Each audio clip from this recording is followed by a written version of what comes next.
Bowling Green State University. Beauty. Beauty in nature. But something threatens that beauty in nature. Smoking. Smoking kills. But the administration is fighting back with the clean air policy and the smoking ban.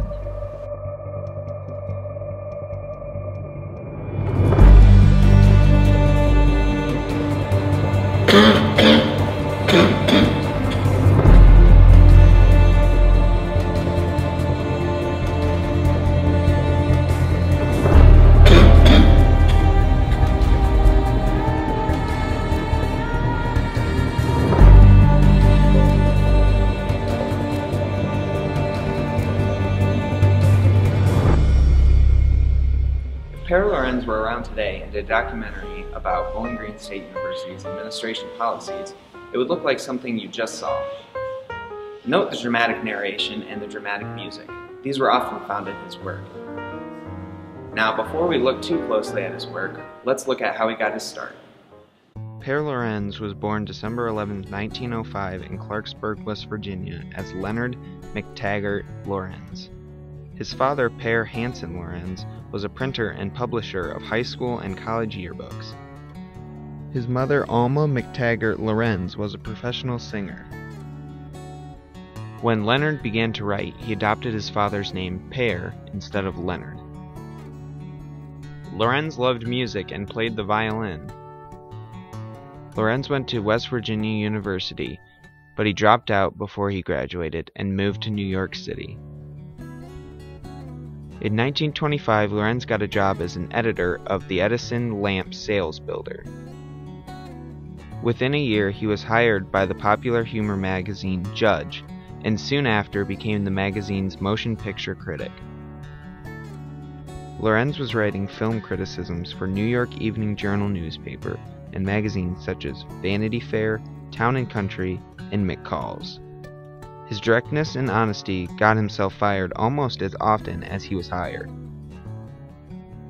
Lorenz was fascinated by the Roosevelt presidency. While working at Vanity Fair, he tried to raise money for a film called The Roosevelt Year that was a newsreel about the tragic events going on in our country. These events included the foreclosure on homes and farms, the failure of banks, and the migrants from both industry and farms riding the freight trains west. Lorenz was unable to get money to make the film, so he turned it into a book instead.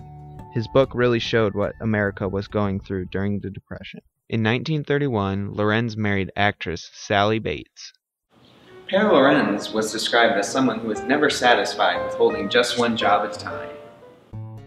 He used a lot of wide shots, capturing images for what they were. Wide shots allowed him to capture action as it was happening. If he used close-ups, he would only be focusing on one person, and he may miss reactions of the people around them. He used the method of panning and tilting to show the beautiful landscapes around him and to show the action unfolding before him. He heavily relied on music to dramatize his films. He used voiceovers to tell the story without distraction. He enjoys the beauty of nature and would prefer to shoot in that setting instead of in a city. He heavily relies on the theme of community and working together in his films. After his time making newsreels, Lorenz began making documentary films. He made 3 distinctive works that greatly influenced documentary cinema. These were called films of merit. The Department of Agriculture was interested in making films that would illustrate for the public the crises the nation was facing. Their hope was the films would demonstrate the necessity of the New Deal and help to win support for its controversial programs.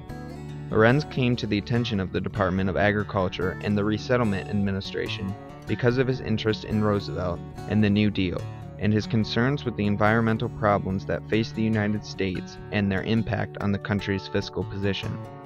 Not only had he written an extensive article on the Dust Bowl for Newsweek, he had also attempted to persuade Hollywood to make a film about the situation. These factors made him an attractive candidate to head up the government's public relations film campaign, and he was hired in June of 1935. He had never directed a single film project, yet in the next 5 years he would develop for the government a series of films that would come to be known as films of merit. Lorenz felt that movies had an enormous potential for social justice and for education, something that was being ignored in Hollywood. In 1935, he became a film consultant for the Resettlement Administration, where he convinced the administrator, Dr. Rexford Guy Tugwell, to finance his film about the Dust Bowl. This film would be called The Plow That Broke the Plain, and it told of the destruction of farmland in the Midwest. This film showed how the farmers of this region used poor farming techniques, which led to erosion from the frequent windstorms. In 1938, Lorenz directed The River, in which he detailed the importance of the Mississippi River and the misuse of the land around it. The film shows how poor farming and timber practices had affected the topsoil and caused it to flow down the Mississippi.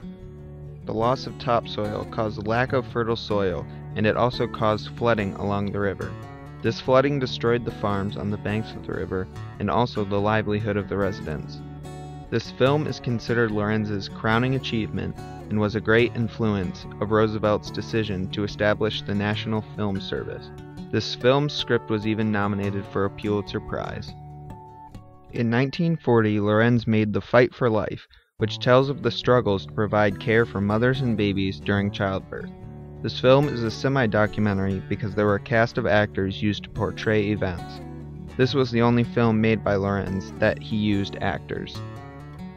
Lorenz's legacy as a filmmaker has stood the test of time. Many documentaries are made in a style similar to his. They have a point to prove, and they use real-life situations to prove those points. Even during the time period when he was making movies, his presence was felt. He had a strong influence on a film called The City, which was made in 1939. This was a historically important film that showed the lives of American city people and rural people.